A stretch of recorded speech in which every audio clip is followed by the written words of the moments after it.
문제 1번. 건설기계에서 룰러의 종류가 아닌 것은? 1번 탬핑 룰러, 2번 타펫 룰러, 3번 타이어 룰러, 4번 진동 룰러.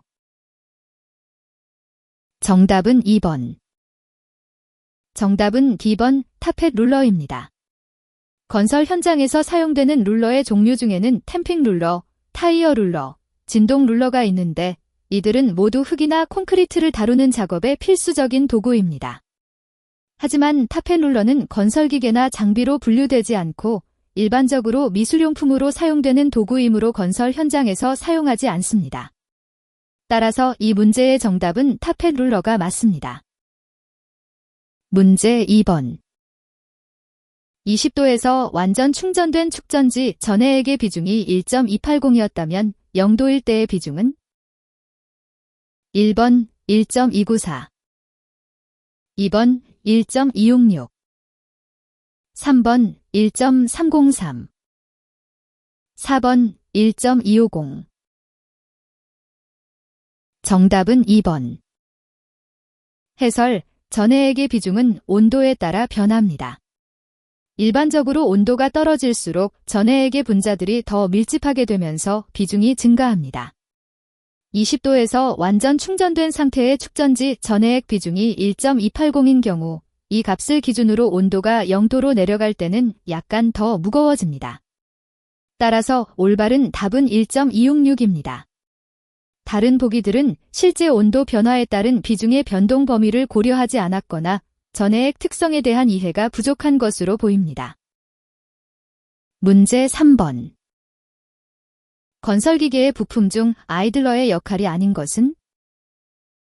1번 트랙, 2번 트랙 장력을 조정하기 위하여, 3번 트랙에 구동력을 주기 위하여, 4번 주행 중 지면으로 받은 충격을 완화하기 위하여. 정답은 3번. 아이들러의 주요 역할은 건설기계의 트랙의 장력을 조절하고 주행 중 발생하는 충격을 완화시키는 것입니다. 따라서 아이들터가 트랙의 구동력을 직접 제공하지 않는다는 점에서 3번이 올바른 정답입니다. 1번과 2번은 아이들러의 실제 역할을 잘 설명하고 있습니다. 아이들러는 트랙이 제대로 작동하도록 장력을 조절하며 이로 인해 트랙이 지면에 안정적으로 닿아 주행이 가능합니다. 4번도 부분적으로 맞습니다.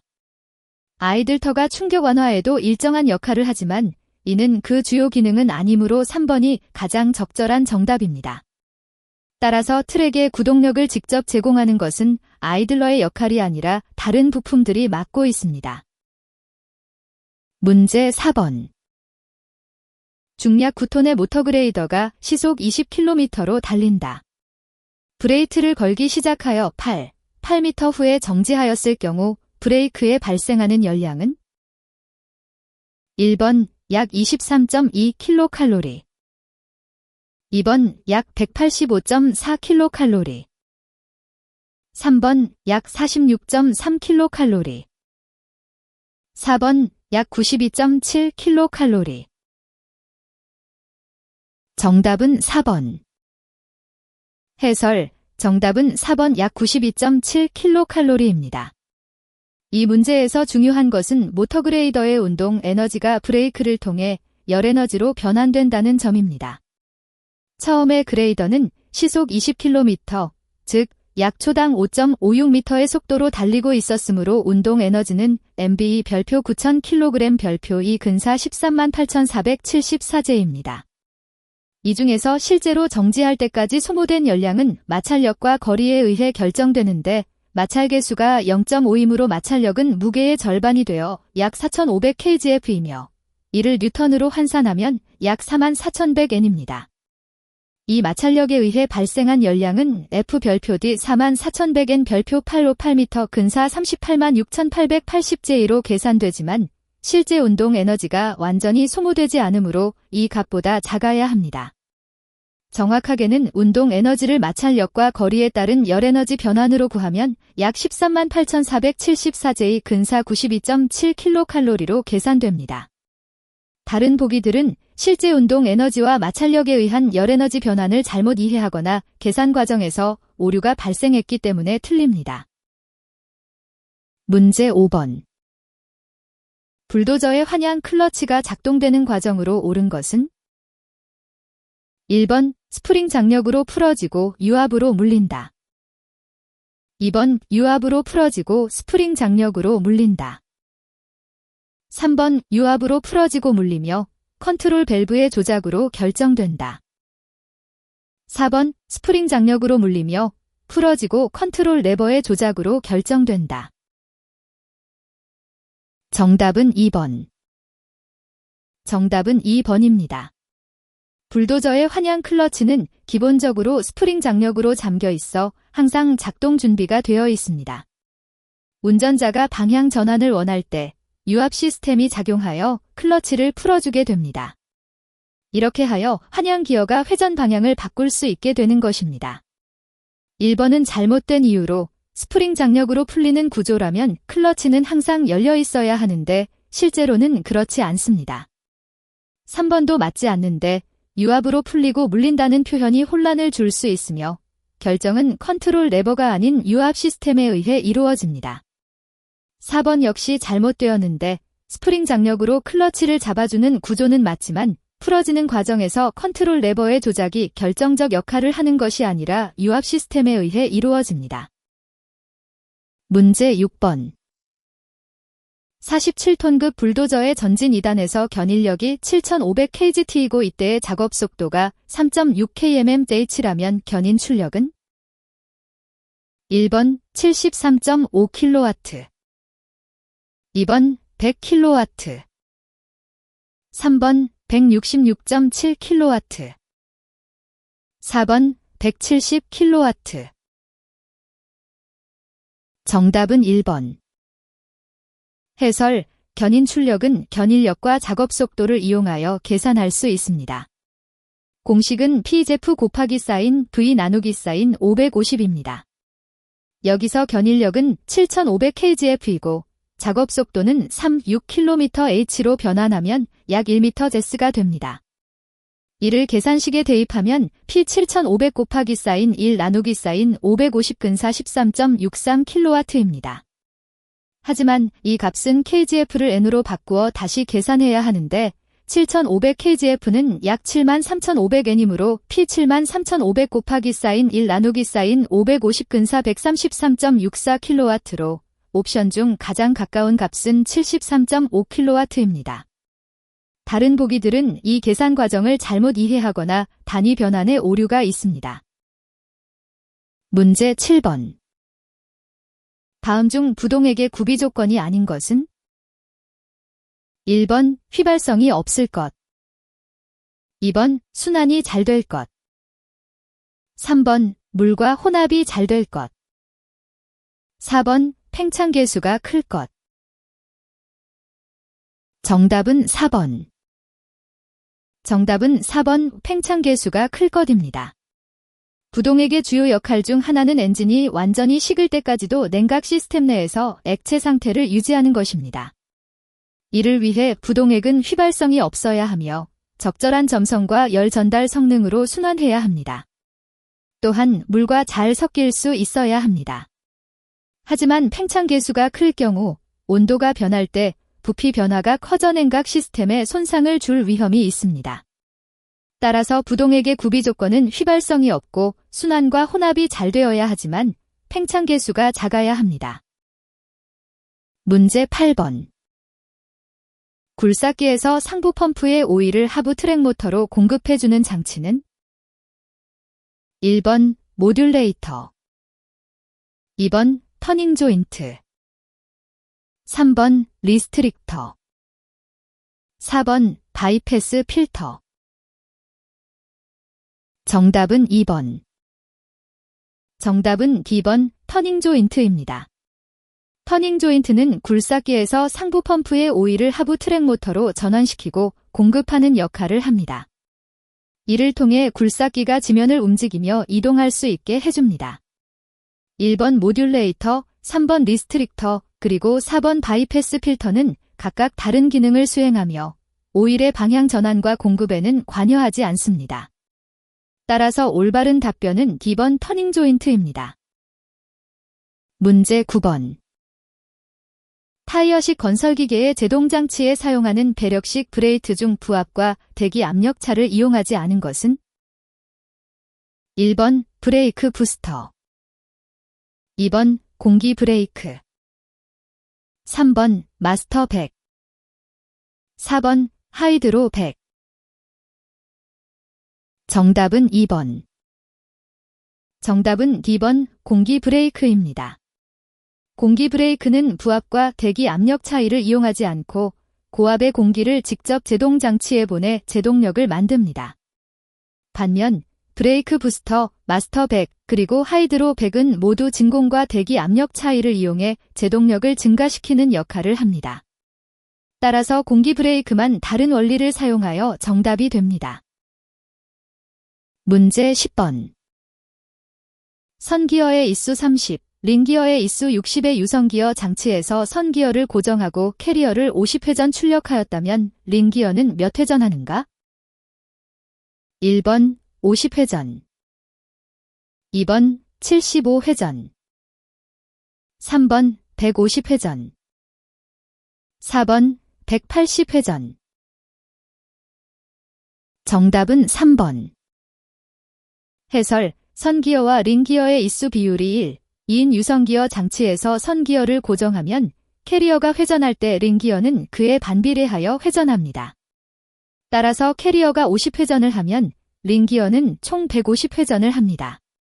이는 선기어와 링기어 간의 이수 비율에 따른 속도 관계 때문입니다.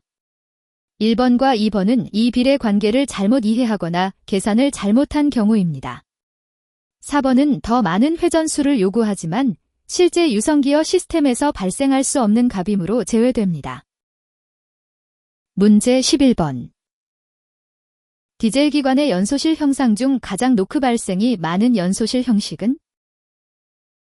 1번 직접 분사실식, 2번 예연소실식, 3번 공기실식, 4번 와류실식.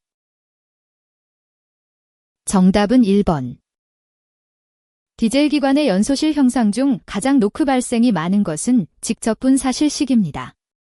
직접 분사실식은 분사구가 연소실 내부에 위치하여 고압의 연료를 문제 12번. 건설기계의 작업장치에 가장 많이 사용되는 유압 파이프는?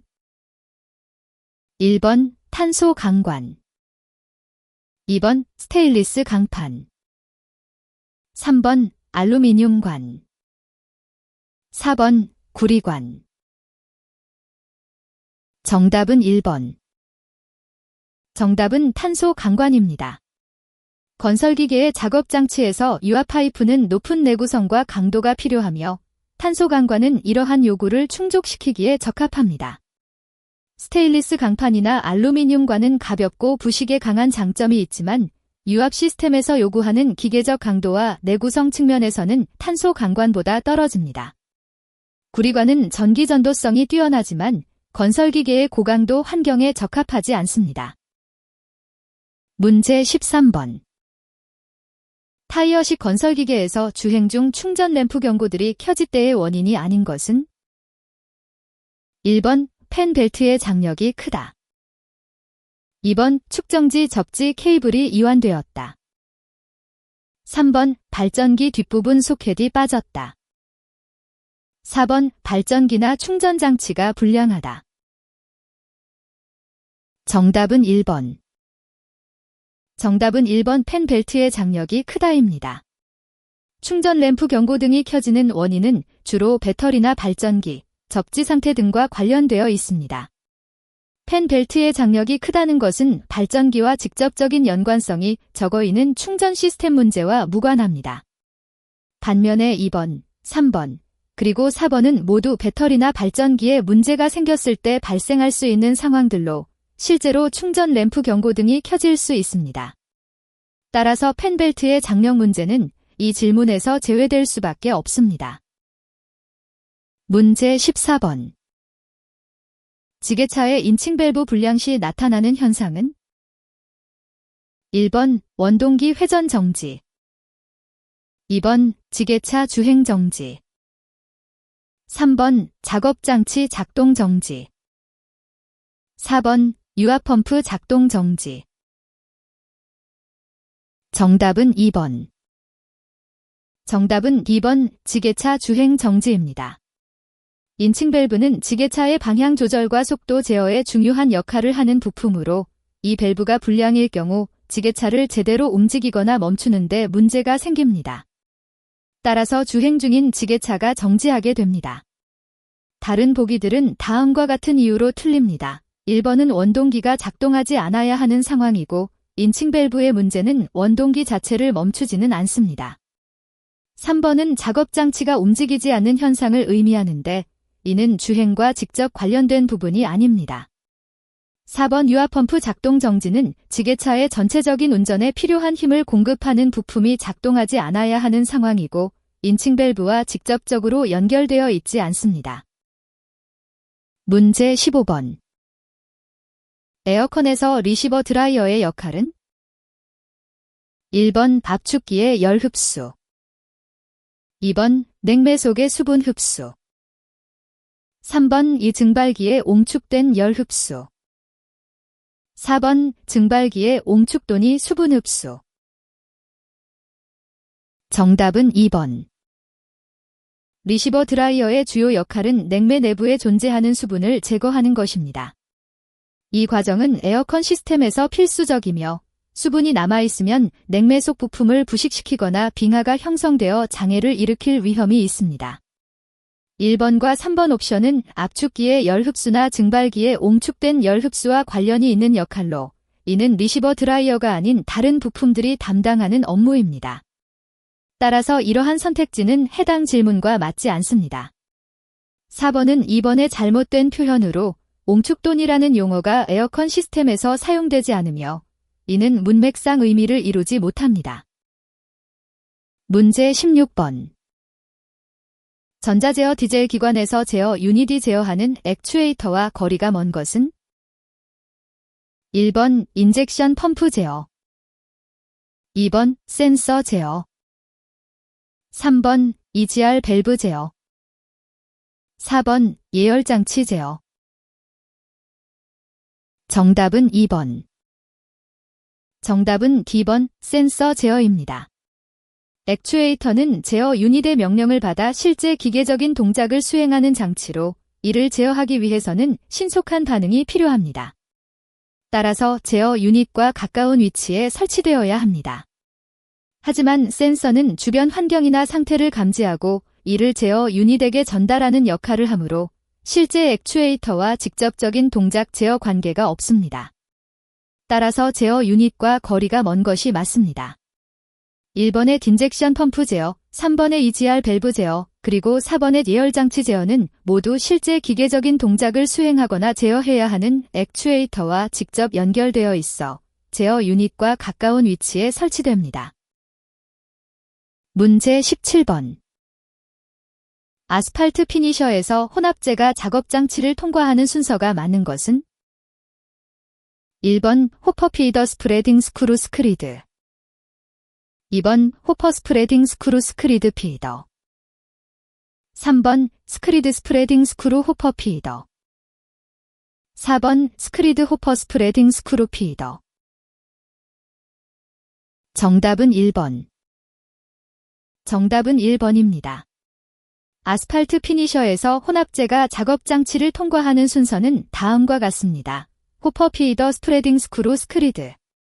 이렇게 진행되는 이유는 혼합제가 먼저 호퍼에서 보관되어 있다가 피더를 통해 작업장으로 공급되고 그 다음에 평탄화와 밀링 과정을 거쳐 최종적으로 도로 표면에 적용되기 때문입니다. 다른 보기들은 이 순서를 잘못 이해하거나 혼합제의 흐름을 잘못 표현하여 정답이 될 수 없습니다. 문제 18번. 그래프 준설선의 버킷 종류가 아닌 것은? 1번 이 드래그 헤드식, 2번 홀다인식, 3번 하프다인식, 4번 우플레이트식. 정답은 1번. 정답은 드래그 헤드식입니다. 그래프 준설선의 버킷 종류에는 주로 홀다인식, 하프다인식, 플레이트식 등이 있습니다. 드래그 헤드식은 준설 작업에 사용되는 다른 장비의 형태로 실제로는 버킷과 관련이 없습니다. 따라서 이 문제에서 올바른 답변은 드래그 헤드식을 제외한 나머지 세 가지입니다. 문제 19번. 허리 꺾기 조향식의 설명 중 틀린 것은? 1번 회전 반경이 작다. 2번 작업 능률을 향상시킬 수 있다. 3번 좁은 장소에서의 작업이 불리하다. 4번 조향용 유압 실린더에 의해 차제가 굴절된다. 정답은 3번. 허리 꺾기 조향식은 차량의 앞부분과 뒷부분이 서로 다른 방향으로 회전하여 좁은 공간에서도 유연하게 움직일 수 있는 특징이 있습니다. 따라서 3번 보기처럼 좁은 장소에서의 작업이 불리하다는 설명은 맞지 않습니다. 실제로 이 조향식은 좁은 공간에서 높은 효율성을 발휘합니다. 1번과 4번 보기는 허리 꺾기 조향식의 특징을 정확히 설명하고 있습니다. 차량이 좁은 곳에서도 유연하게 움직일 수 있고, 이는 주로 조향용 유압 실린더를 통해 이루어집니다. 2번 보기 역시 맞습니다. 이 조향식은 작업 효율성을 높이는 중요한 요소입니다. 따라서 3번만이 틀린 설명으로 선택됩니다. 문제 20번. 전기장치에 사용하는 전조등 형식 중 세미실드 빔 형식은? 1번 내부는 진공 상태로 되어 있다. 2번 불활성 가스가 봉입되어 있다. 3번 전구의 단선 시 전구만 교환하면 된다. 4번 필라멘트가 끊어지면 램프 유닛 전체를 교환한다. 정답은 3번. 정답은 3번 전구의 단선 시 전구만 교환하면 된다입니다. 세미실드 빔 형식의 전조등은 내부 구조가 별도로 분리되어 있어 필라멘트나 전구 부분이 고장났을 때 해당 부품만 쉽게 교체할 수 있습니다. 이는 차량 유지 보수를 용이하게 하고 비용을 절약하는 장점이 있습니다. 다른 보기 중 1번과 D번은 전조등의 내부 구조에 대한 잘못된 정보입니다. 세미실드 빔 형식에서는 진공 상태나 불활성 가스가 사용되지 않습니다. 이러한 특징들은 다른 종류의 전구에서 주로 찾아볼 수 있습니다. 또한 4번은 맞지 않으나 그 이유는 반대로 설명해야 합니다. 세미실드 빔 형식에서는 필라멘트가 고장났을 때 전체 램프 유닛을 교환할 필요 없이 단순히 전구만 교체하면 됩니다. 문제 21번. 가솔린 기관의 노크를 방지하는 방법 중 틀린 것은? 1번 정상 연소를 위하여 압축비를 높인다. 2번 흡기의 온도와 압력을 낮춘다. 3번 화염 전파 거리를 짧게 한다. 4번 연소 실내의 퇴적 카본을 제거한다. 정답은 1번. 정답은 1번 정상 연소를 위하여 압축비를 높인다입니다. 가솔린 엔진에서 노크는 연료가 예기치 않게 폭발하면서 발생하는데 이때 고압과 고온이 동시에 작용하면 노크의 가능성이 커집니다. 따라서 정상적인 연소를 위해 압축비를 높이는 것은 오히려 노크를 유발할 위험이 있습니다. 2번부터 4번까지는 모두 노크 방지를 위한 올바른 방법입니다. 흡기의 온도와 압력을 낮추면 연료가 폭발하기 전에 충분히 혼합될 수 있어 노크를 줄일 수 있습니다. 화염 전파 거리를 짧게 하면 불꽃이 연료 전체를 일정한 속도로 태우므로 일부 지역에서 과열되어 노크가 발생할 가능성이 적어집니다. 또한 연소 실내의 퇴적 카본을 제거하면 연료와 공기가 잘 섞여 폭발 시점을 정확하게 조절할 수 있어 노크를 방지하는 데 도움이 됩니다. 따라서 압축비를 높이는 것은 다른 옵션들에 비해 노크 발생을 유발하기 쉽기 때문에 틀린 선택지입니다. 문제 22번. 제동 출력이 60kW일 때 회전수가 1600분당 회전수이면 이 기관의 회전력은 약 몇 N인가?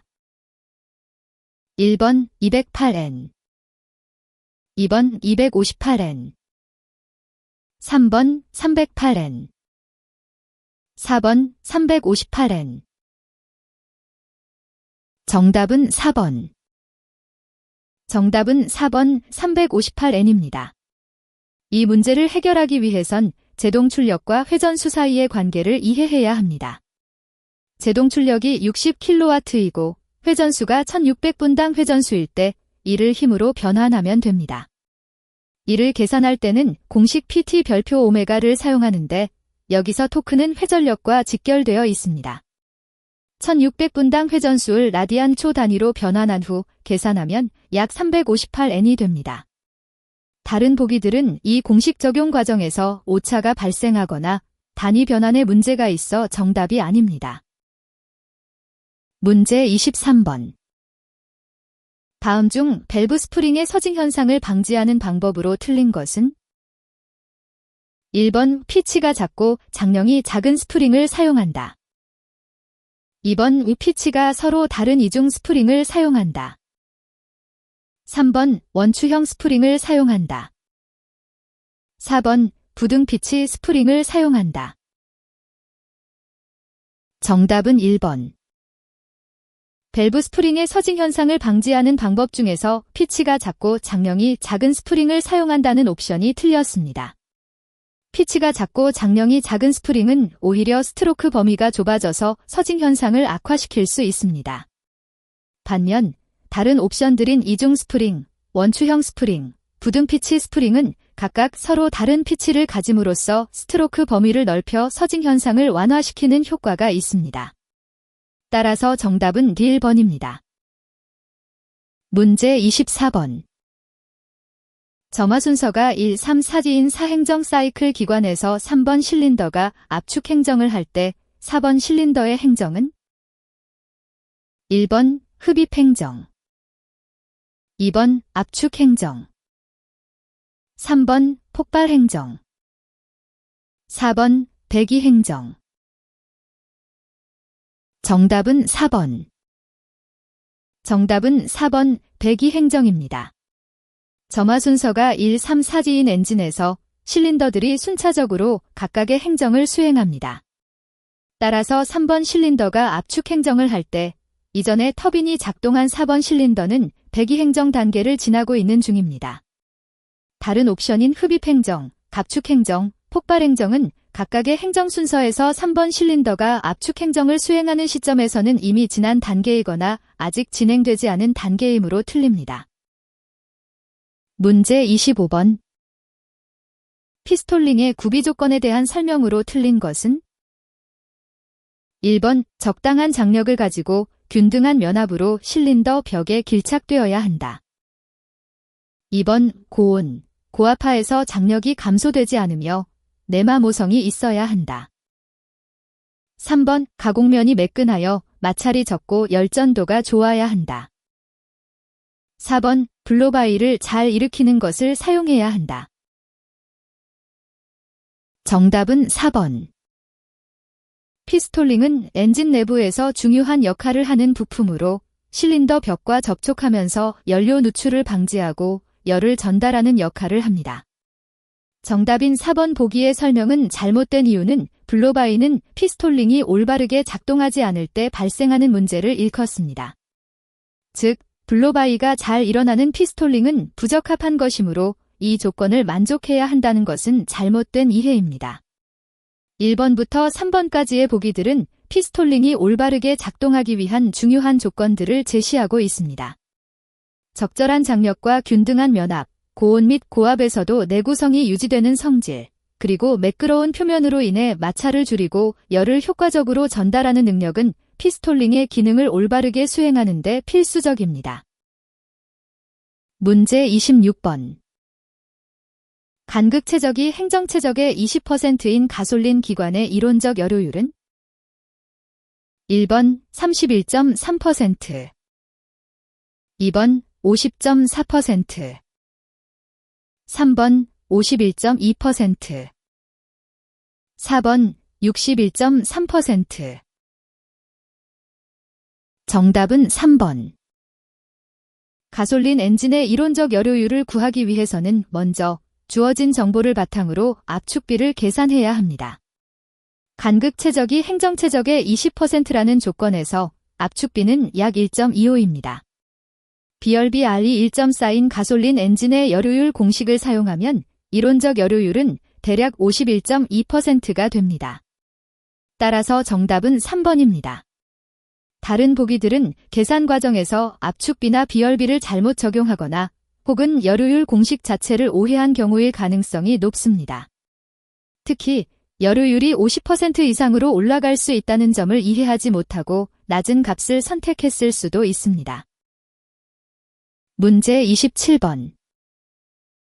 가솔린 기관과 디젤 기관의 차이점을 열거한 것 중 틀린 것은? 1번 압축비의 차이, 2번 폭발 주기의 차이, 3번 점화 방법의 차이, 4번 연소 과정의 차이. 정답은 2번. 정답인 B번 폭발 주기의 차이가 맞는 이유는 가솔린 엔진과 디젤 엔진은 모두 연료를 공기와 혼합한 후 압축을 통해 점화되지만 이 과정에서 폭발 주기는 동일하게 작동합니다. 즉, 두 종류의 엔진 모두 주로 720도 크랭크각 내외에서 연소가 일어나기 때문에 폭발 주기가 다르다는 것은 사실이 아닙니다. 반면에 다른 보기들은 정확한 차이점입니다. 1번 압축비의 차이는 디젤 엔진이 가솔린 엔진보다 더 높은 압축비를 가지므로 연료 효율성이 더 좋습니다. 3번 점화 방법의 차이는 가솔린 엔진에서 전기 스파크로 직접적으로 연료를 점화시키지만 디젤 엔진은 압축으로 인한 열에 의해 연료가 자발적으로 타게 됩니다. 4번 연소 과정의 차이는 가솔린 엔진에서 폭발적인 연소와 달리 디젤 엔진에서는 더 천천히 진행되는 분산 연소 과정을 가지고 있습니다. 문제 28번. 어떤 기관을 출력 1kW로 1시간 운전하였다. 이 기관이 한 일량은? 1번 750kJ, 2번 1800kJ, 3번 3600kJ, 4번 7200kJ. 정답은 3번. 정답은 3번인 3600kJ입니다. 이 기관이 1kW의 출력으로 1시간 동안 작동했다면 그 기관이 한 일량을 계산하려면 전력과 시간을 이용합니다. 1kW는 1000W이고 1시간은 3600초입니다. 따라서 이 기관이 한 일량은 1000W 곱하기 쌓인 3600초 3600kJ가 됩니다. 다른 보기들은 모두 틀렸습니다. 예를 들어 750kJ는 출력과 시간을 잘못 계산한 결과이며 1800kJ와 7200kJ는 단위나 계산 과정에서 오류가 발생했기 때문입니다. 문제 29번. 밸브가 사점에 이르기 전에 개폐하는 것은? 1번 리드, 2번 레그, 3번 블로, 4번 오버랩. 정답은 1번. 밸브가 사점에 이르기 전에 개폐하는 것을 리드라고 합니다. 리드는 밸브가 완전히 열리기 전에 일찍 작동하여 공기 유입이나 배출을 미리 시작함으로써 효율성을 높이는 역할을 합니다. 따라서 정답은 1번 리드입니다. 2번의 레그는 오히려 사점 이후에 밸브가 늦게 작동하는 상태를 의미하므로 틀립니다. 3번과 4번인 블로와 오버랩은 관련이 없는 용어로 이들 역시 해당 문제에서 올바른 답변이 될 수 없습니다. 리드는 발. 1. 리드. 문제 30번. 기관의 평형에 영향을 미치는 부품으로만 짝지어진 것은? 1번 크랭크축, 플라이휠, 피스톤, 크랭크축 풀리. 2번 크랭크축, 플라이휠, 피스톤 실린더 헤드. 3번 크랭크축, 플라이휠, 실린더 블록, 크랭크축 풀리. 4번 크랭크축, 실린더 헤드, 피스톤 크랭크축 풀리. 정답은 1번. 기관의 평형에 영향을 미치는 부품은 주로 회전하는 부품들입니다. 크랭크축, 플라이휠, 피스톤, 그리고 크랭크축 풀리는 모두 회전하거나 직선 운동을 하는 요소로 기관의 균형과 진동 제어에 중요한 역할을 합니다. 따라서 1번이 정답입니다. 2번은 피스톤 실린더 헤드가 포함되어 있는데 이는 주로 고정된 구조물로 회전 운동을 하지 않기 때문에 기관의 평형과 직접적인 관련성이 낮습니다. 마찬가지로 3번의 실린더 블록은 기계의 중요한 부분이지만 회전하거나 움직이는 부품이 아니므로 기관의 평형에 큰 영향을 미치지는 않습니다. 또한 4번은 실린더 헤드를 포함하고 있는데 이는 고정된 구조물로 기관의 균형과 직접적인 관련성이 적습니다. 문 제31번. 다음 중 과급기에 대한 설명으로 적합하지 않은 것은? 1번 과금기의 구동 방식에는 기계과급법과 배기 터빈 과급법이 있다. 2번 과급기는 밀도를 높인 공기를 실린더에 공급하여 출력을 높이기 위하여 사용된다. 3번 과급기를 사용한 기관은 무과급 기관에 비하여 연소 압력이 높아지므로 기관 본체 구정 부품의 보강이 필요하다. 4번 과급기를 사용한 기관은 터보레그 현상에 의하여 스로틀 밸브의 궤도에 따른 출력 성능의 응답성이 빠르다. 정답은 4번. 정답인 4번은 잘못된 설명을 하고 있습니다. 과급기를 사용하는 엔진에서 터보레그 현상이 발생하면 스로틀 밸브를 열었을 때 즉시 엔진 출력이 증가하지 않고 일정 시간 지연됩니다. 이는 과급기가 공기 압축 작업에 필요한 충분한 회전수를 얻는데 시간이 걸리기 때문입니다. 따라서 4번은 과급기의 특성과 맞지 않습니다. 다른 보기들은 모두 맞습니다. 1번은 과급기를 작동시키는 두 가지 방법을 제시하고 있습니다. 2번은 과급기가 엔진 성능을 향상시키는 원리를 간단히 설명하고 있습니다. 3번은 과급기 사용이 연소 압력을 높여 엔진 부품에 더 큰 스트레스를 주므로 이를 대비해 보강이 필요하다는 점을 지적하고 있습니다. 문 제32번. 다음 중 부압과 원심력을 작동원으로 하는 거버너는?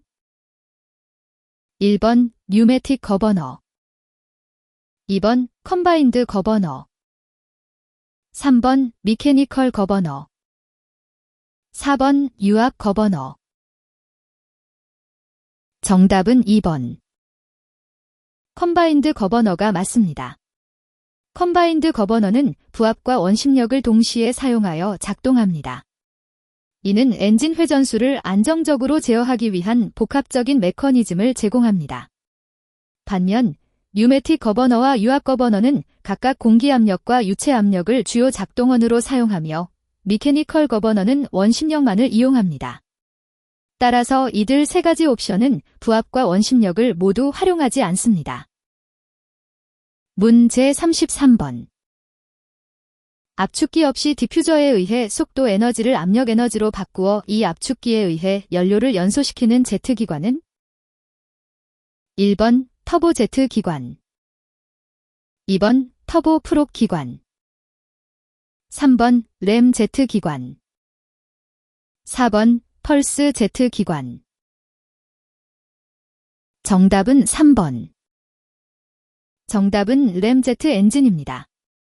이 엔진은 고속 비행 시 공기의 속도 에너지를 압축 없이 디퓨저를 통해 직접 압력으로 바꾸어 연료를 연소시키는 특징이 있습니다.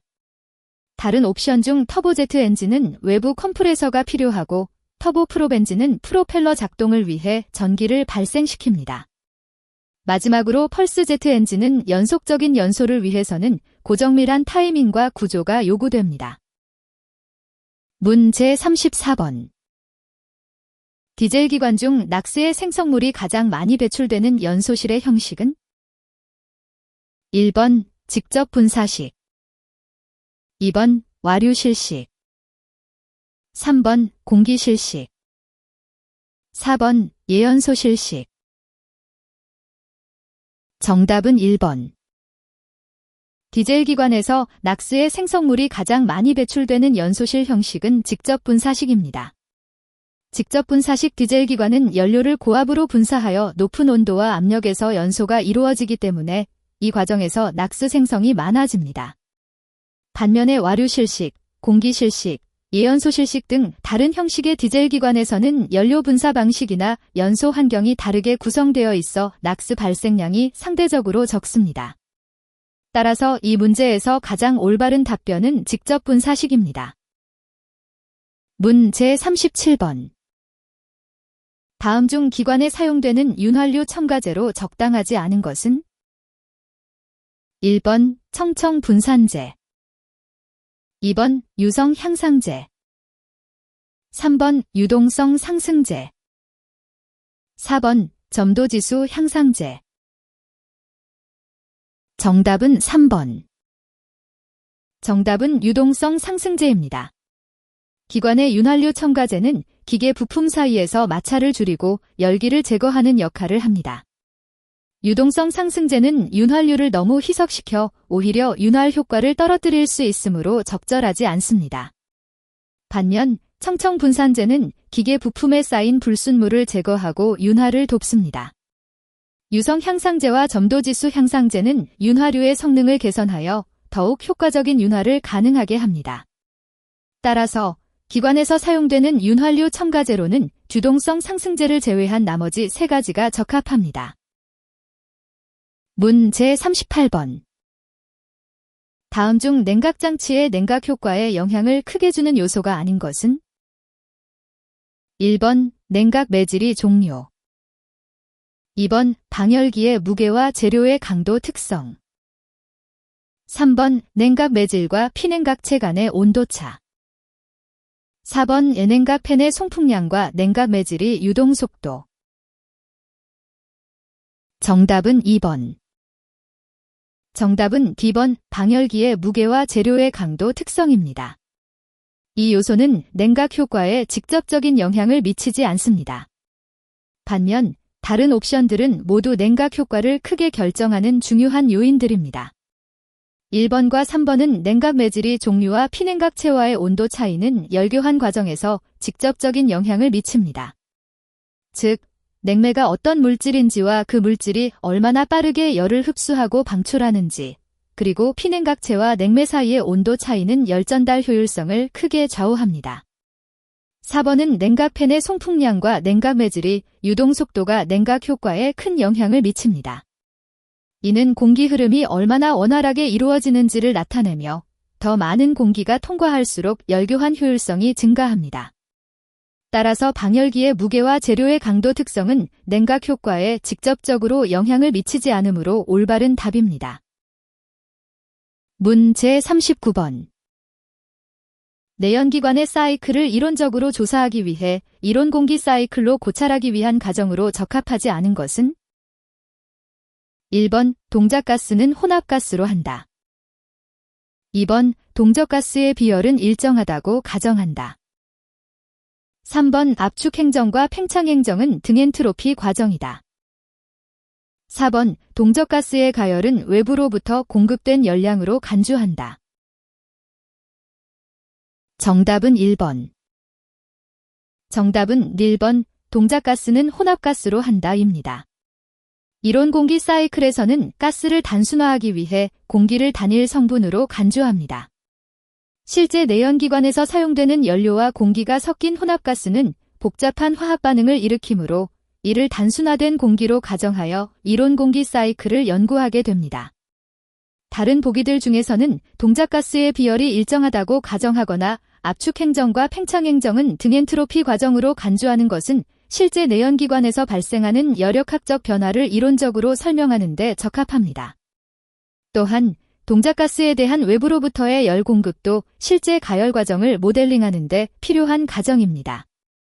따라서 혼합가스를 단일 성분으로 간주하지 않는 것은 이론 공기 사이클에서 사용되는 기본적인 가정과 맞지 않습니다. 문 제40번. 왕복기관의 피스톤 헤드 구조에 대한 설명으로 틀린 것은? 1번 블록형과 쐐기형은 반구형 연소실에 알맞으며 높은 압축비를 얻기 쉽다. 2번 불규칙형은 이행정 사이클 기관에서 연소가스의 배출이나 미연소가스의 와류를 돕도록 디플렉터를 둔다. 3번 밸브 노치형은 밸브 양정을 충분히 하기 위한 것으로 낮은 압축비 기관에 사용한다. 4번 오목형은 연소실의 형상을 둥글게 하여 압축 혼합기에 냉각 면적이 연소실 최적에 대해 최소가 되도록 하여 연소실이 작고 온도 분포가 균일하다. 정답은 3번. 정답인 3번은 잘못된 설명을 하고 있습니다.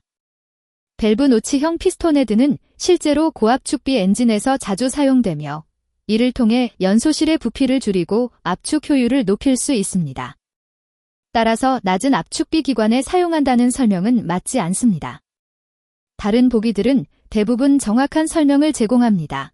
1번은 블록형과 쐐기형 피스톤 헤드가 반구형 연소실에서 높은 압축비를 얻는데 효과적이라는 사실을 잘 설명하고 있습니다. 2번은 불규칙형 피스톤 헤드의 디플렉터 구조가 이행정 엔진에서 연소가스 배출과 미연소 가스 와류를 돕는 역할을 한다는 점을 명확히 하고 있습니다. 4번은 오목형 피스톤 헤드의 특징인 연소실의 둥근 형상이 열전달 효율을 높이고 온도 분포를 균일하게 만든다는 내용을 잘 설명하고 있습니다. 문제 41번. 추각기의 주요 용도가 아닌 것은? 1번 유압 에너지 축적, 2번 유독, 유해성 유체 수송, 3번 펌프 맥동을 흡수, 4번 유압유의 마찰열 회수. 정답은 4번.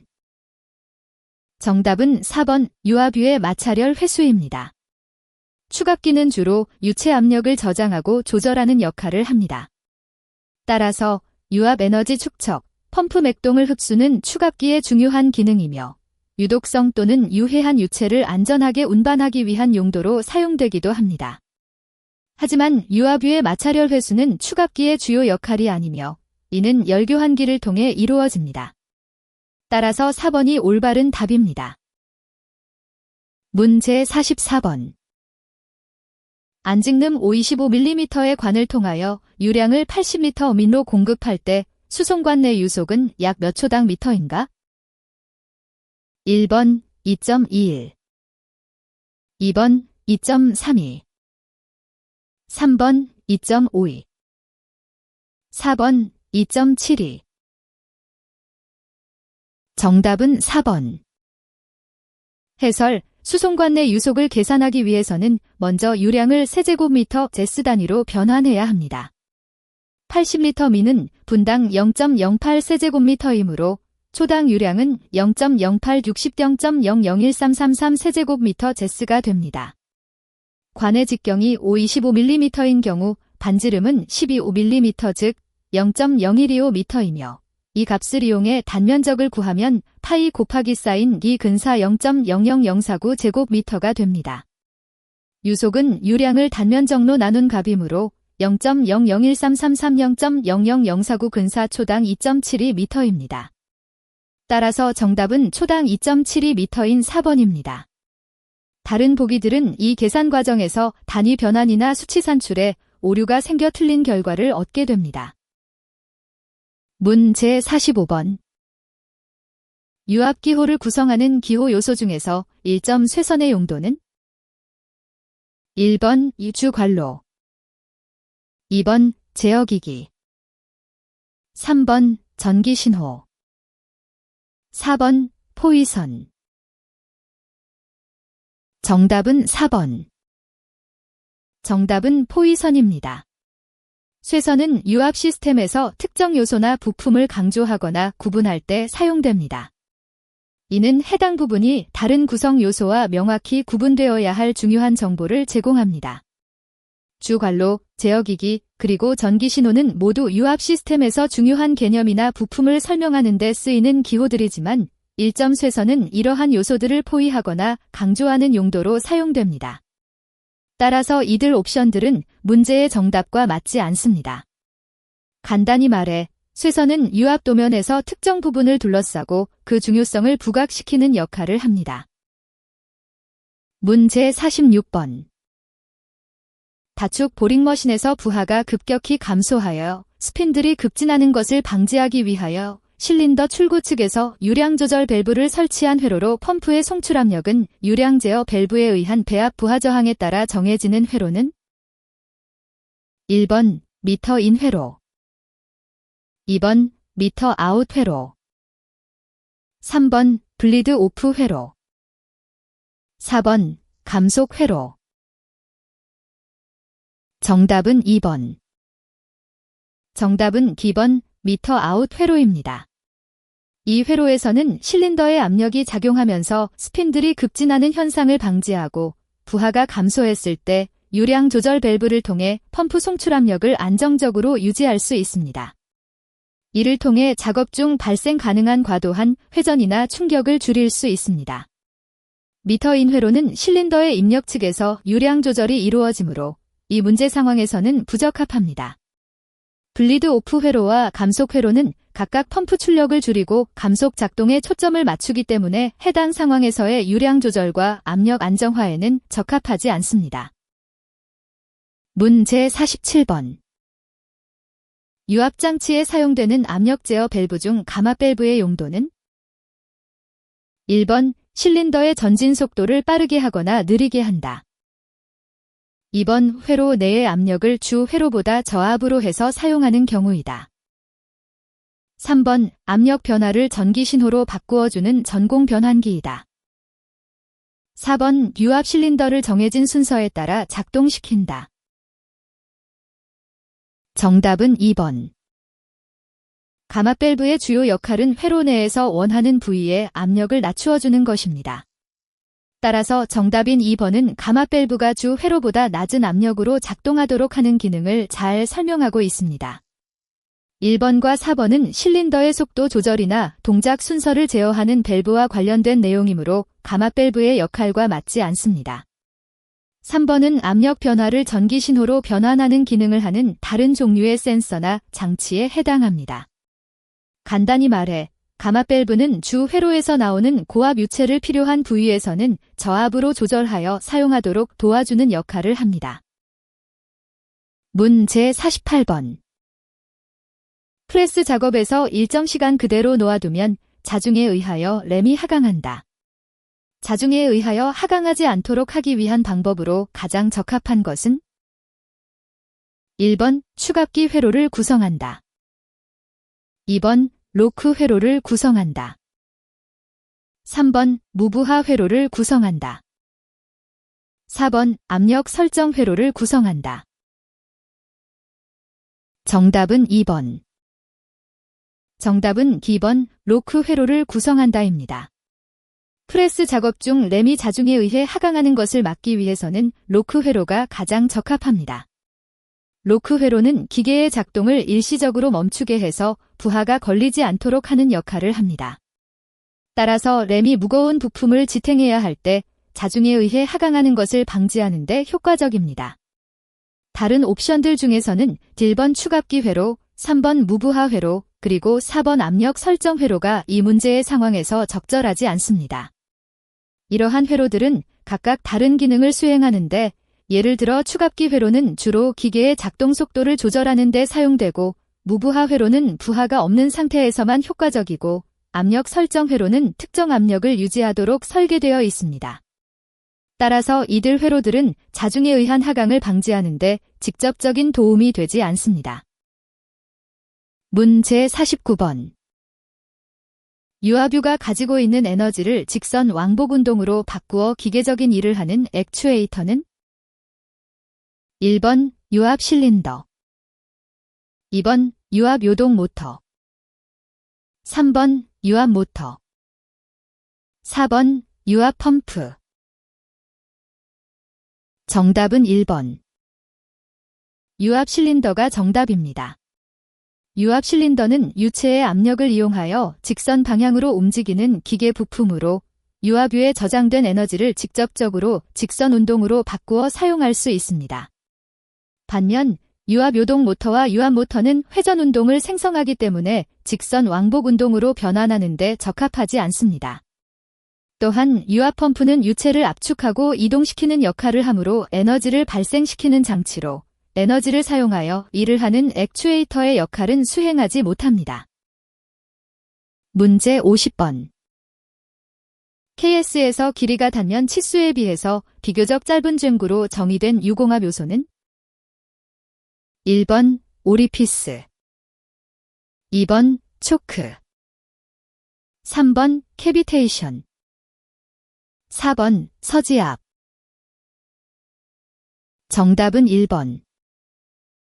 정답은 1번 오리피스입니다.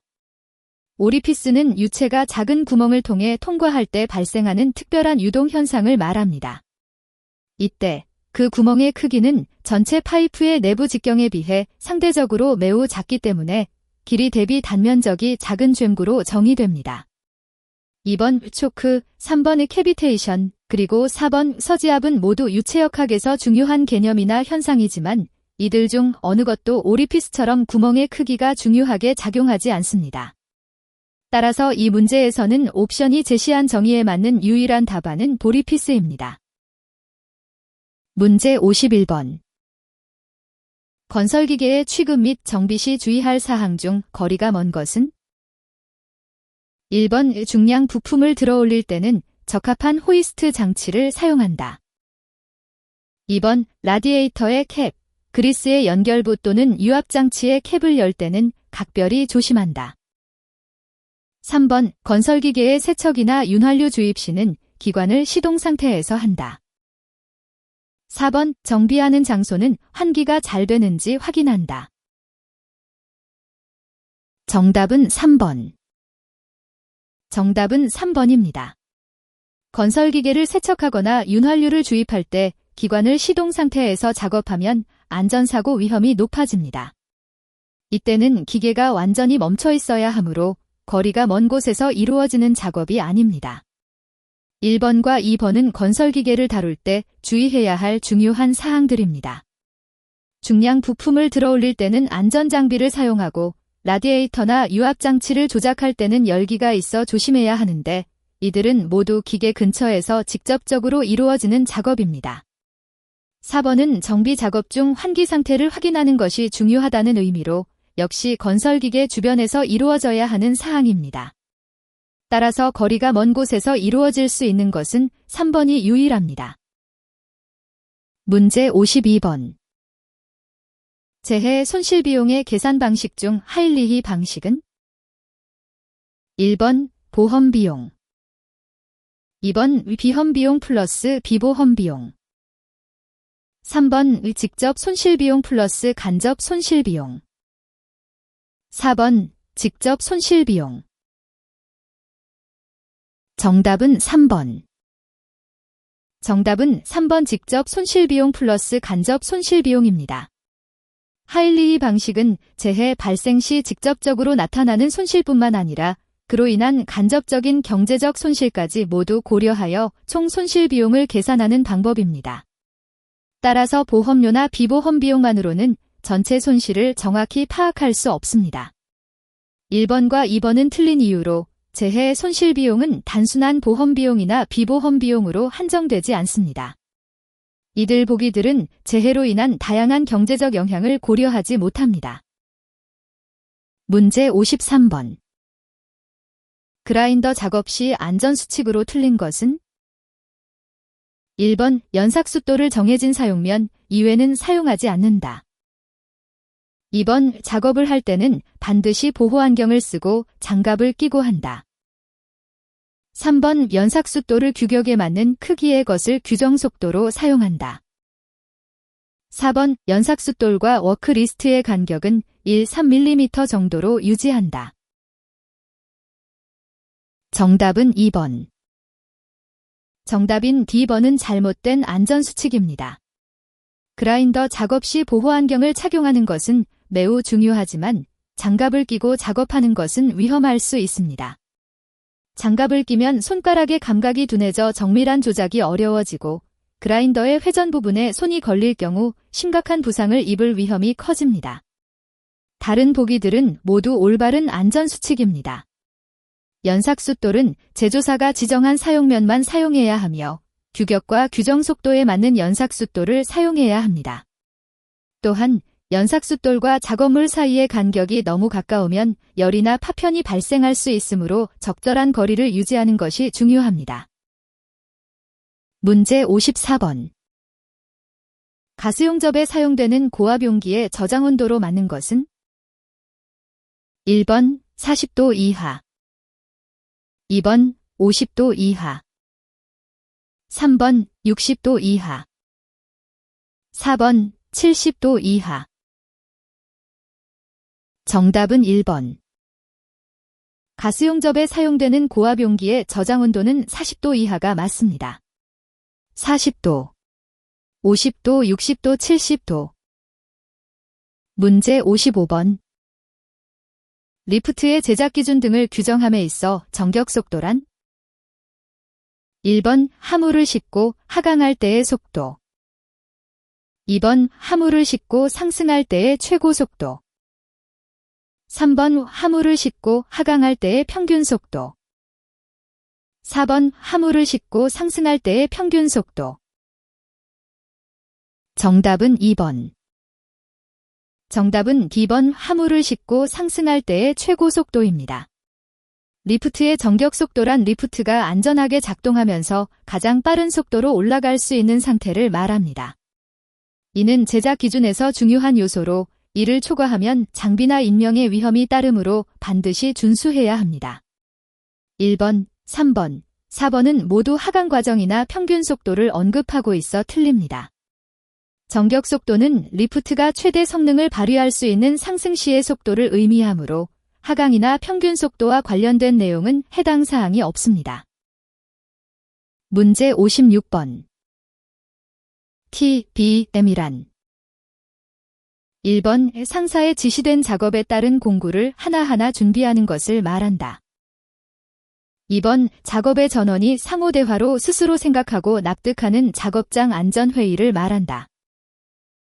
3번 지시나 명령의 전달 회의를 말한다. 4번 공구함을 준비한 다음 작업하라는 것을 말한다. 정답은 2번. TBM은 작업 시작 전에 모든 직원이 참여하여 안전 관련 사항을 상호 교환하고 이해하는 시간입니다. 이는 단순히 공구를 준비하거나 지시를 전달하는 것이 아니라 작업 중 발생할 수 있는 위험 요소들을 미리 논의하고 서로에게 알리는 중요한 절차입니다. 정답인 2번은 TBM이 안전을 위한 상호 대화와 이해라는 핵심 개념을 정확히 설명합니다. 반면에 다른 보기들은 TBM의 주요 목적과는 거리가 멉니다. 1번과 4번은 공구 준비만 강조하고 있어 전체적인 안전회의의 의미를 빠뜨렸으며 3번은 지시 전달 회의로 한정되어 실제 작업장에서 중요한 TBM의 역할을 축소해버립니다. 문제 57번. 안전관리자의 직무와 관계가 가장 먼 것은? 1번 재해원인의 조사와 대책 수립. 2번 사업장 순회점검 지도 및 조치의 건의. 3번 건설물, 설비 작업의 보수 및 보존. 4번 작업의 안전에 관한 교육 및 훈련. 정답은 3번. 정답은 3번 건설물, 설비 작업의 보수 및 보존입니다. 안전관리자의 주요 역할은 작업장에서 발생할 수 있는 위험을 예방하고 대응하는 것이며 이는 재해 원인 조사와 대책 수립, 사업장 점검과 건의, 그리고 교육 및 훈련 등에 직결됩니다. 하지만 건설물, 설비 작업의 보수 및 보존은 주로 기술직이나 유지보수 담당자의 업무와 더 가깝습니다. 따라서 안전관리자에게는 직접적인 관련성이 적습니다. 다른 보기들은 모두 안전관리자가 수행하는 중요한 역할을 포함하고 있습니다. 재해 원인 조사와 대책 수립은 위험 요소를 파악하고 예방책을 마련하며 사업장 점검과 건의는 현장에서 발생 가능한 문제점을 찾아 개선 방안을 제시합니다. 교육 및 훈련은 직원들이 안전한 작업 환경을 이해하고 준수할 수 있도록 돕습니다. 문제 58번. 기관의 실린더 헤드 분해나 점검, 조립 시 유의할 사항으로 틀린 것은? 1번의 헤드의 분리는 드라이버와 펀치로 조심스럽게 한다. 2번 게스킷의 윗면과 아랫면을 구분하여 조립한다. 3번 볼트 구멍의 오일을 제거한다. 4번 게스킷은 새 것으로 교환한다. 정답은 1번. 헤드의 분리를 드라이버와 펀치로 조심스럽게 한다는 내용은 올바르지 않습니다. 실린더 헤드를 분리할 때는 특수 도구인 헤드 레이서라는 도구를 사용해야 합니다.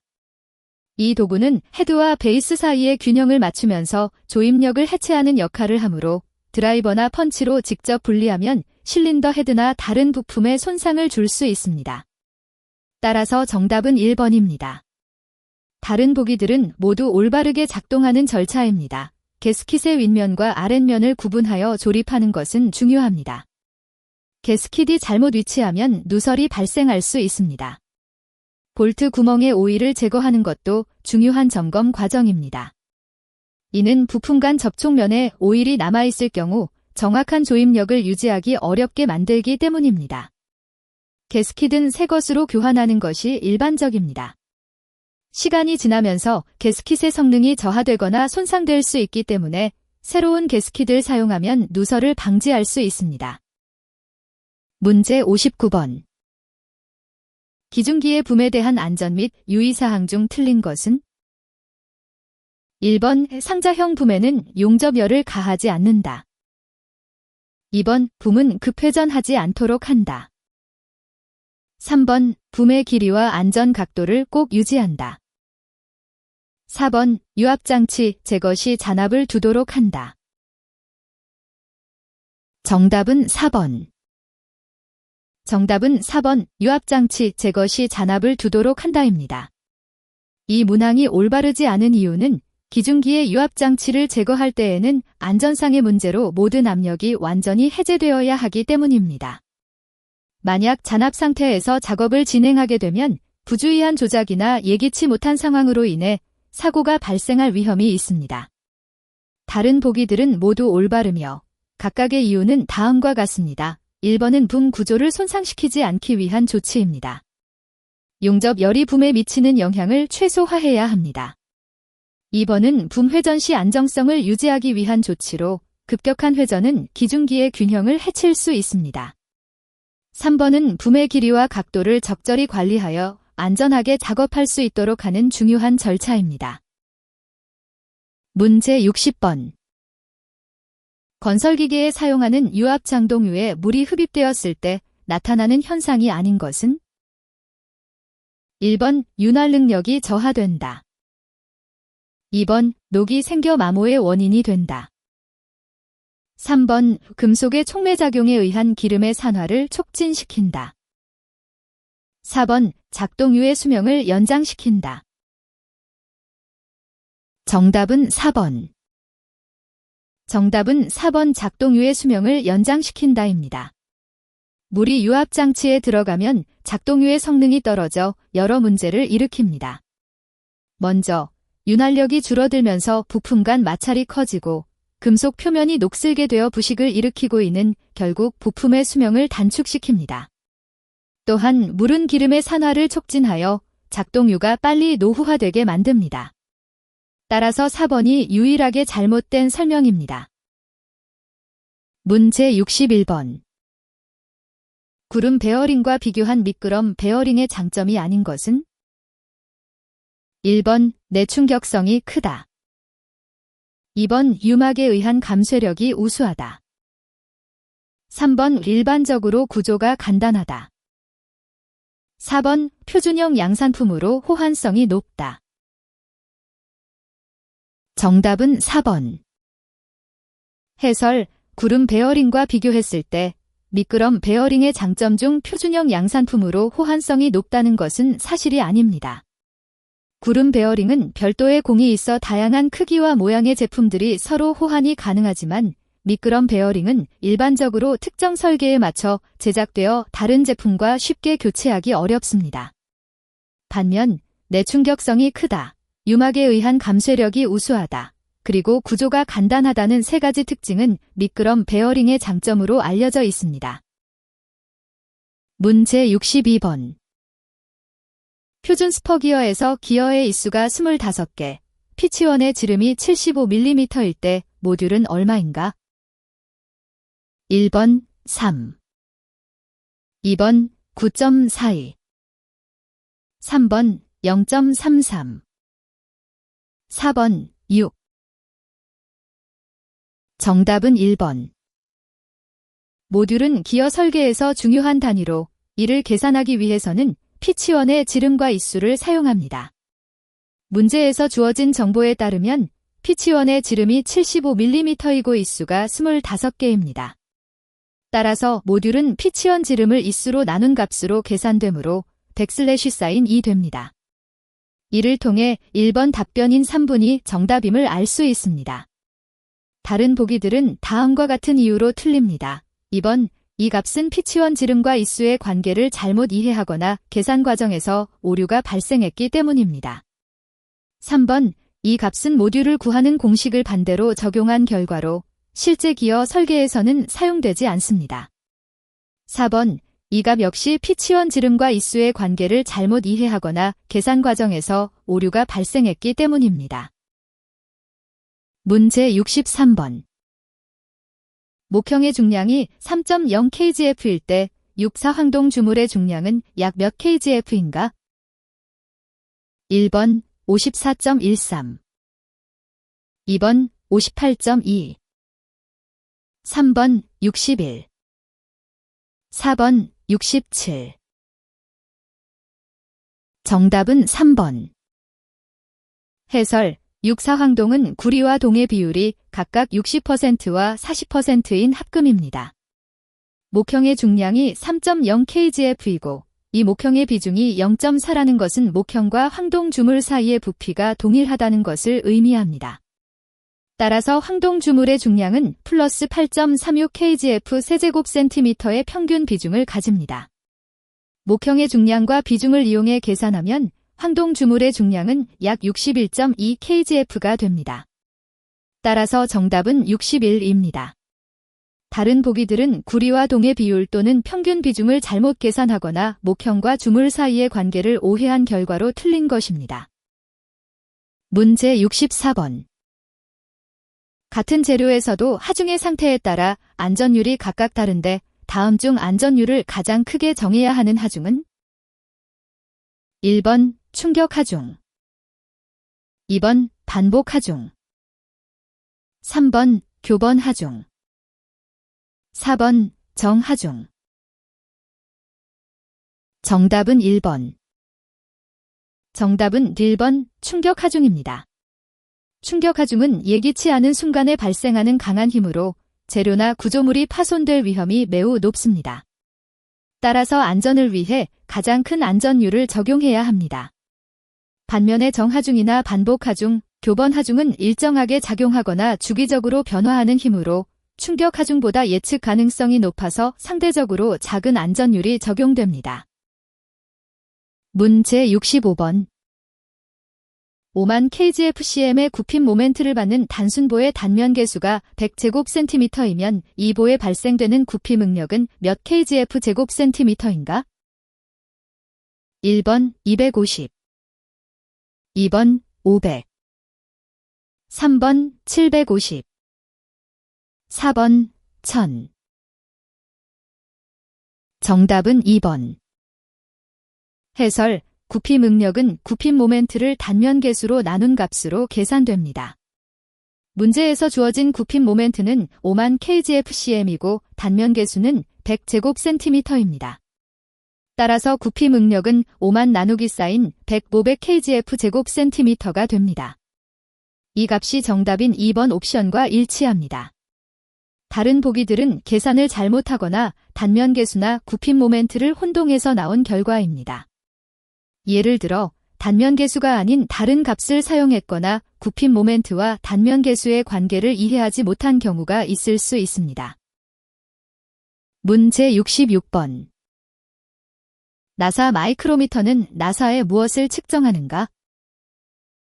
1번 앞나사의 안찌름 2번 수나사의 골찌름 3번 수나사의 유효지름 4번 앞나사의 골지름 정답은 3번. 정답은 수나사의 유효지름입니다. 나사 마이크로미터는 주로 수나사의 실제 피팅에 필요한 부분인 유효지름을 정밀하게 측정합니다. 이는 나사가 서로 맞물리는데 가장 중요한 지름을 의미합니다. 암나사의 안지름이나 수나사 또는 암나사의 골지름은 나사 마이크로미터를 사용하여 주로 측정하지 않습니다. 이러한 부분들은 다른 종류의 측정 도구를 이용해 보통 확인합니다. 따라서 이 문제에서 나사 마이크로미터가 직접적으로 측정하는 대상은 수나사의 유효지름입니다. 문제 67번. 선삭가공이나 드릴로 뚫어진 구멍의 형상과 치수를 정밀하게 다듬질하는 작업을 하는 것은 1번 태핑, 2번 다이스 작업, 3번 리밍, 4번 스크레이퍼 작업. 정답은 3번. 리밍은 선삭가공이나 드릴링으로 만들어진 구멍의 형상을 정밀하게 다듬는 작업입니다. 이를 통해 구멍의 직경을 정확히 조절하고 표면의 질을 향상시킵니다. 태핑과 다이스 작업은 나사 홈을 만드는 과정이며 스크레이퍼 작업은 주로 금속 표면의 불량 부분을 제거하는 데 사용됩니다. 따라서 이들 작업은 구멍의 형상을 정밀하게 다듬는 리밍과 다른 목적이 있습니다. 따라서 문제에서 묻는 정답은 3번 리밍입니다. 문제 68번. 선반의 부속장치로 심압축에 꽂혀서 사용하는 것으로 선단이 원뿔형이고 대형 가공물에 사용되며 자루부는 테이퍼로 되어 있는 것은 1번 척, 2번 센터, 3번 신봉, 4번 돌림판. 정답은 2번. 정답은 센터입니다.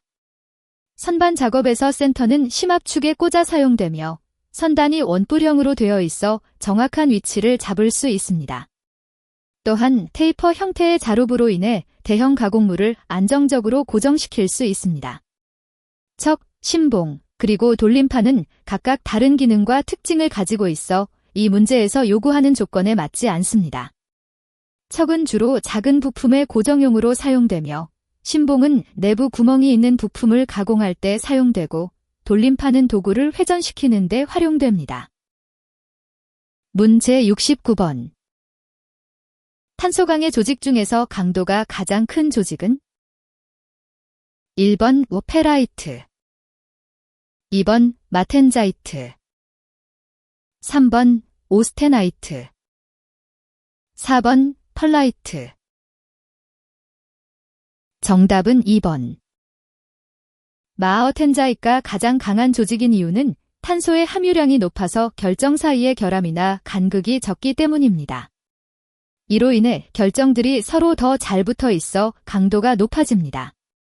페라이트와 펄라이트는 탄소의 양이 적어서 마어텐자이트에 비해 결정 사이의 결함이 많고 조직 구조가 느슨하여 강도가 낮습니다.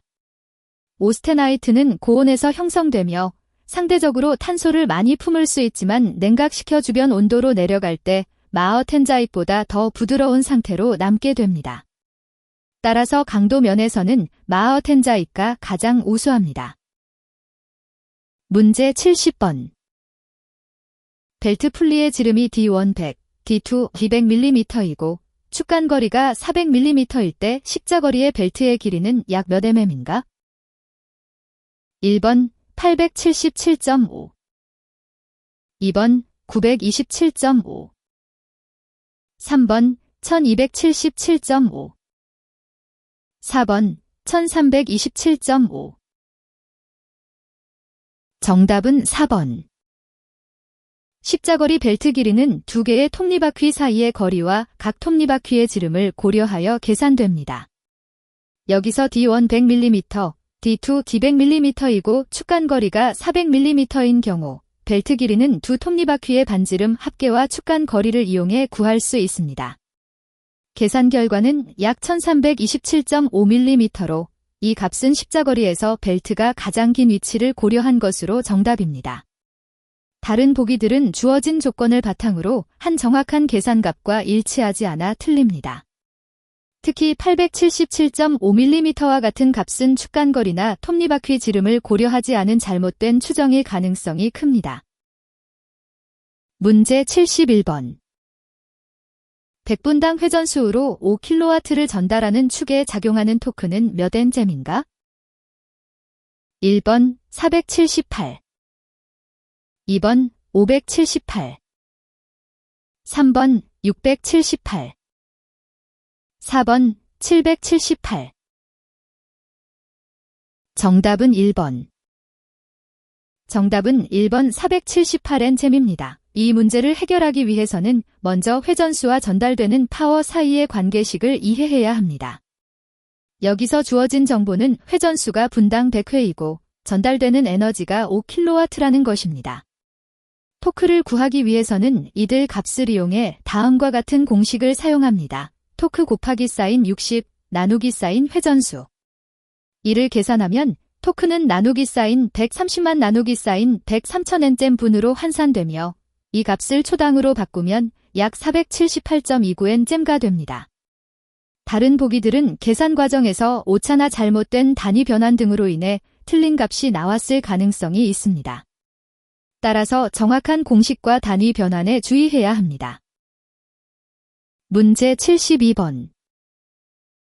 구리의 일반적인 성질에 관한 설명으로 올바른 것은? 1번 전성견성이 낮아 가공이 어렵다. 2번 전기와 열의 전도성이 나쁘다. 3번 화학적 저항력이 약하여 매우 잘 부식된다. 4번 GN, SN, NI, 에그 등과 용이하게 합금을 만든다. 정답은 4번. 구리의 일반적인 성질 중에서 올바른 설명은 4번입니다. 구리는 다른 금속과 잘 섞여 합금을 만들 수 있는 특성이 있습니다.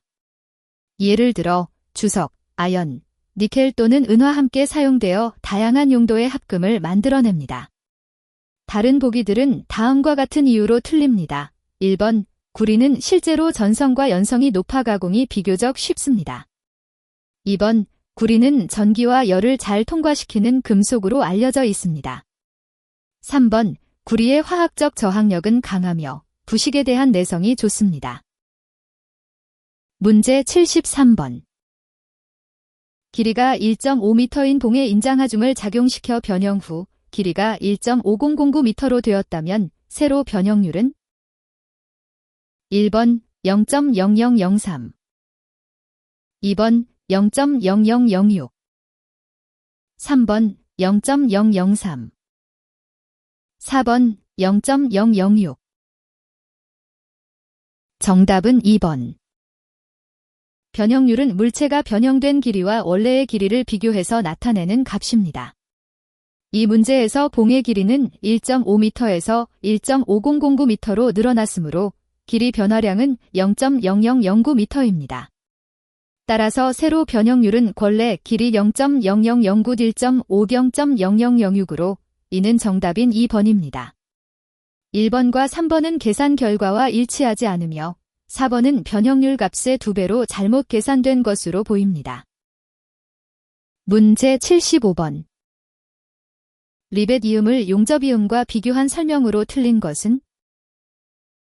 1번 용접이음과는 달리 초기응력에 의한 잔류 변형이 생기지 않으므로 취약 파괴가 일어나지 않는다.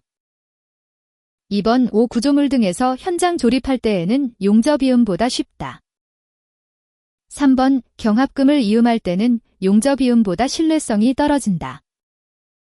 4번 용접이음과 같이 강판 등을 영구적으로 접합할 때 사용한다. 정답은 3번. 정답인 3번 경합금을 이음할 때는 용접이음보다 신뢰성이 떨어진다가 맞은 이유는 리베디움은 강도와 내구성 면에서 경합금을 연결하는 데 적절하지 않기 때문입니다. 리베디움은 주로 두께가 얇고 부드러운 금속 재료에 사용되며 경합금의 경우 용접이음이 더 견고하고 내구성이 뛰어나므로 신뢰성이 높습니다. 다른 보기 중에서 틀린 이유는 다음과 같습니다. 1번은 리베디움이 초기응력에 의한 잔류 변형을 거의 일으키지 않기 때문에 취약 파괴가 발생하기 어렵다는 점이 맞습니다. 2번은 현장 조립 시 용접보다 리벳 작업이 간편하고 빠르다는 것이 사실입니다. 4번은 리베디움과 용접이음 모두 강판 등을 영구적으로 접합하는 방법으로 이 부분은 틀린 내용이 아닙니다. 따라서 3번만이 올바른 해설에서 제외되어야 하는 정답입니다. 문제 76번. 클램프 상태에 있는 회로에서 압력 저하에 따른 위험 방지 목적으로 공기 탱크와 압축기 사이에 설치하여 압축기 정지 시 역류 방지용 등에 사용되는 밸브는 1번 체크 밸브, 2번 셔틀 밸브, 3번 이압 밸브, 4번 게이트 밸브. 정답은 1번. 정답은 체크 밸브입니다. 체크 밸브는 일방향으로만 공기를 통과시키므로 압축기가 작동을 멈추면 탱크 내부의 고압 공기 역류를 막아줍니다. 이로 인해 클램프 상태에서 압력이 떨어질 때 발생할 수 있는 위험을 방지합니다. 셔틀 밸브는 2개 이상의 연결된 파이프 사이에서 압력을 분배하거나 제어하는 역할을 하므로 이 문제에서는 적합하지 않습니다. 이압 밸브와 게이트 밸브는 각각 고압 상황에서 안전 기능과 공기 흐름 조절에 사용되지만 체크 밸브처럼 역류 방지에는 특화되어 있지 않습니다. 따라서 이들 옵션은 문제의 요구사항을 충족하지 못합니다. 문제 77번. 스프링의 평균 지름의 소선을 지름으로 나눈 비는 1번 스프링 상수, 2번 스프링 지수, 3번 스프링의 종횡비, 4번 코일의 유효 감김수. 정답은 2번. 스프링 지수는 스프링의 평균 지름을 소선의 지름으로 나눈 비율을 의미합니다. 이 값은 스프링이 얼마나 빡빡하게 감겨 있는지를 나타내며 스프링의 안정성과 탄력성을 결정하는 중요한 요소입니다. 따라서 문제에서 요구한 스프링의 평균 지름의 소선 지름으로 나눈 비는 바로 스프링 지수가 됩니다. 다른 보기들은 각각 다른 개념을 나타냅니다. 스프링 상수는 스프링이 단위 힘에 대해 얼마나 늘어나는지를 나타내고, 종횡비는 길이와 폭의 비율을 의미하며, 유효 감김수는 실제 작동하는 코일의 개수를 나타냅니다. 따라서 이들 개념은 문제에서 요구한 평균 지름과 소선 지름의 비와 직접적인 관련이 없습니다. 문제 78번. 알루미늄 분말, 산화철 분말과 점화제의 혼합 반응으로 열을 발생시켜 용접하는 방법은 1번 테르밋 용접, 2번 일렉트로 슬랙 용접, 3번 피복 아크 용접, 4번 불활성 가스 아크 용접. 정답은 1번. 테르밋 용접은 알루미늄 분말과 산화철 분말을 혼합하여 점화제를 사용해 반응시켜 열을 발생시키는 방법으로 이 열을 이용해 두 개체를 용접합니다. 따라서 문제에서 설명한 조건에 가장 잘 맞아떨어지는 것이 테르밋 용접입니다. 일렉트로 슬랙 용접은 전기를 사용하여 용접하는 방식이므로 알루미늄 분말과 산화철 분말을 혼합하는 과정이 필요하지 않습니다. 피복 아크 용접 역시 전기 아크를 이용해 두 개체를 연결시키는 방법으로 문제에서 언급된 화학 반응은 사용되지 않습니다. 불활성 가스 아크 용접 또한 전기를 통한 방식이며 특수한 가스를 주변에 공급하여 용접을 진행합니다.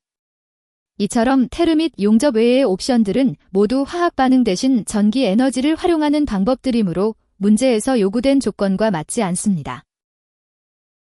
문제 79번. 내경이 40mm인 관을 통하여 초당 40m의 속도로 유압유가 흘렀다면 이때의 유량은 1번 201.4, 2번 251.7, 3번 301.6, 4번 351.7. 정답은 3번. 정답은 3번인 301.6입니다. 이 문제를 해결하기 위해 유량 공식을 사용해야 합니다. 내경이 40mm인 관의 반지름은 20mm 또는 0.02m이고 유속은 초당 40m입니다. 따라서 유량 Q는 파이 곱하기 사인 반지름 곱하기 사인 속도로 계산할 수 있습니다. 이를 대입하면 Q3.14 곱하기 사인 40근사 0.0506 세제곱미터 체스입니다. 이 값을 분당 리터로 변환하면 0.0506 곱하기 사인 60 곱하기 사인 1000분당 301.56 리터로 가장 가까운 옵션인 3번이 정답입니다. 다른 보기들은 계산 과정에서 반지름이나 속도를 잘못 대입하거나 단위 변환을 잘못 수행한 결과로 틀린 값들이 나왔습니다. 문제 80번. 티탄에 대한 내용으로 틀린 것은? 1번 로켓, 차량, 기계기구 등에서 구조용 재료로 이용된다. 2번 스테인리스 강이나 모넬메탈처럼 내식성이 강하다. 3번 비중이 강보다 가벼우나 알루미늄보다는 무겁다. 4번 용융점이 강보다 낮고 주조성이 우수하다. 정답은 4번. 티탄의 주요 특성 중에서 정답인 4번은 사실과 다르다. 실제로 티타늄은 강보다 높은 용융점을 가지고 있으며 이 때문에 고온에서도 안정성을 유지할 수 있다. 또한 티타늄의 주조성은 그렇게 우수하지 않아 다른 금속들에 비해 가공이 어렵다는 특징이 있다. 다른 보기들은 모두 맞는데 1번은 티타늄이 경량임에도 불구하고 높은 내구성을 가지고 있어 로켓이나 차량 등에서 자주 사용된다고 설명할 수 있고 2번은 티타늄의 내식성이 강하다는 점을 잘 나타내고 있으며 3번은 티타늄이 알루미늄보다 무겁지만 강보다는 가볍다는 사실을 정확하게 표현하고 있다.